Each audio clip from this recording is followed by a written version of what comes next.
This is copyrighted content.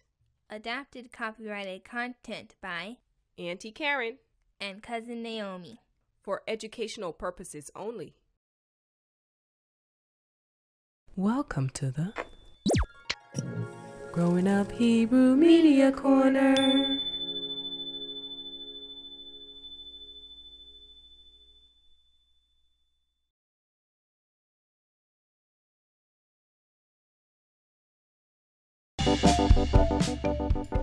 Cousin Naomi and I enjoyed this podcast called The Past and the Curious and thought we would share it with our Carrots viewers. So, I don't know where you are or when you're actually listening to this.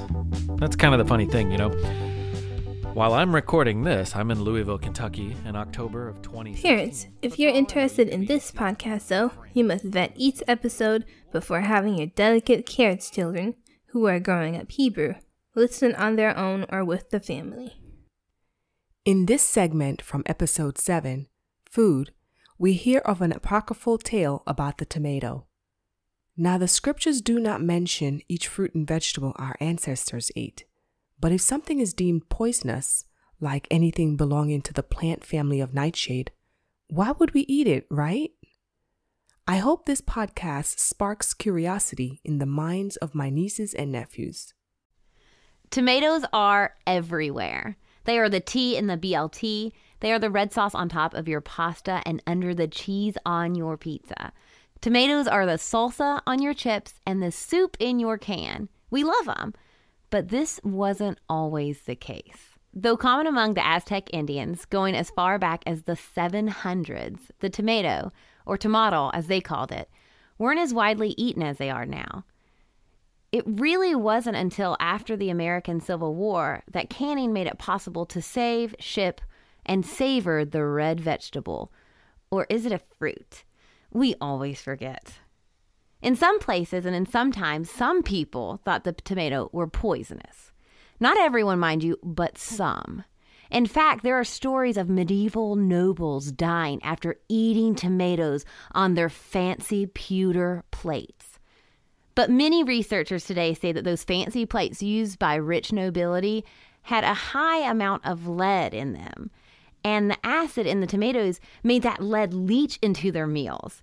Tomatoes are not poisonous, but lead sure is.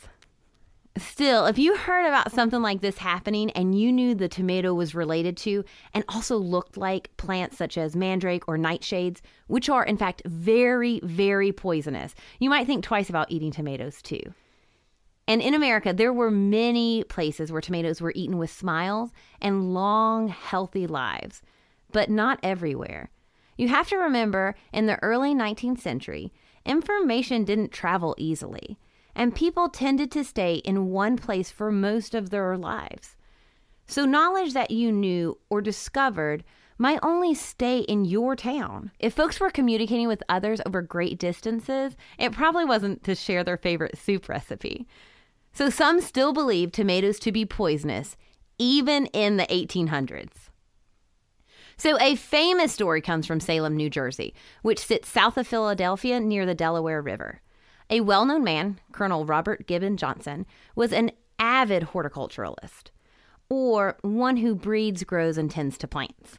He also, according to the story, had a flair for the dramatic.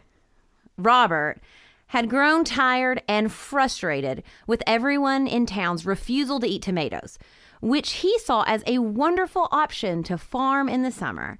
They were a great crop, nutritious, filling, versatile, and delicious. He knew it was folly not to grow and use them, but the townsfolk, they were not convinced. Robert decided he was the man to convince them of the truth. He just had to do something big. So he made an announcement. And on a September morning, a huge crowd of people gathered near the town courthouse. On the steps of the majestic building sat nothing but a bushel of tomatoes, glimmering like a pot of red gold in the sunlight. Red, poisonous gold, the people probably thought. As the iron church bells began ringing, Colonel Robert Johnson appeared. After the bell had tolled its heavy toll, his footsteps were the only sound to be heard. The silent and confused crowd parted, and a path appeared for him to reach the stairs of the courthouse. By now, a military band had begun to play music. Still, everyone in the audience watched in silent anticipation. Reaching the top of the stairs, he turned around, the tails of his fine black suit flapping in the wind. He bent over the bushel with an outstretched arm, and he picked the finest looking tomato.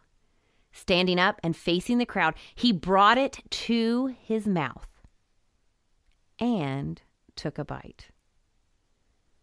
One famous version of the story says a horrified woman in the audience began to shriek and then passed out, crumpled to the stone street beneath her. Undaunted, Colonel Johnson kept eating.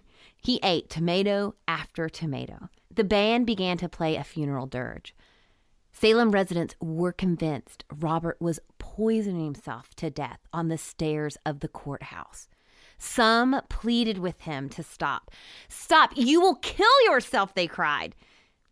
In the end, he was probably just uncomfortably full, as you would be if you ate a bushel full of tomatoes. But he made his point. Tomatoes were not poisonous.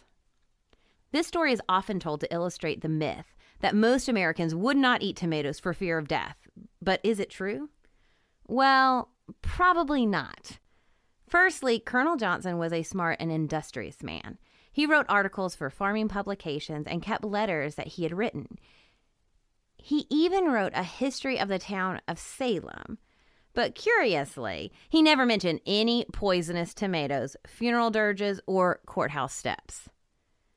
The first written account historians have found of the event that you just heard is from another history of Salem, one that was written in the 1930s, over 100 years after the event supposedly happened.